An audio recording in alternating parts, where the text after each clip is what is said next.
সময় শিরোনাম ছাপিয়ে আলোচনার আড়ালে থাকা আরেকটি গল্প বড় পর্দায় বলতে আসছে বলিউডের নতুন cinema beyond the Kerala story. প্রচলিত বয়ানের বাইরে গিয়ে ভিন্ন এক দৃষ্টিভঙ্গি তুলে ধরতেই সিনেমা, এমনটাই ইঙ্গিত দিচ্ছেন নির্মাতারা।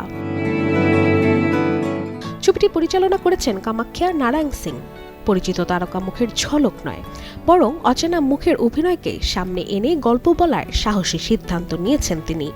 মূল চরিত্রগুলোতে অভিনয় করেছেন নতুন ও অজানা শিল্পীরা, যা ছবির বাস্তবধর্মী আবহকে আরও বিশ্বাসযোগ্য করে তুলবে বলে আশা করা হচ্ছে।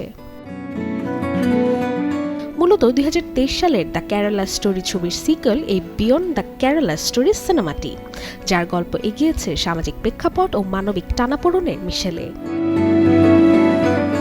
সত্য ঘটনা অবলম্বনে তৈরি থ্রিলার ড্রামা ঘরানার এই চলচ্চিত্রে আবেগ, বাস্তবতা ও নীরব প্রশ্ন একসঙ্গে মিশে থাকবে। নামের মধ্যে ইঙ্গিত, এটি পরিচিত ঘটনার পরে কিংবা পাশে থাকা না বলা গল্পগুলোই এখানে মুখ্য হয়ে উঠবে। শেষ পর্যন্ত এই সিনেমা কতটা গভীরে গিয়ে দর্শকদের মন ছুঁতে পারে তার উত্তর মিলবে 27 ফেব্রুয়ারি, কেননা এদিনেই প্রেক্ষাগৃহে মুক্তি পাবে বিয়ন্ড দ্য কেরালা স্টোরি সিনেমাটি। Desk report, channel 24।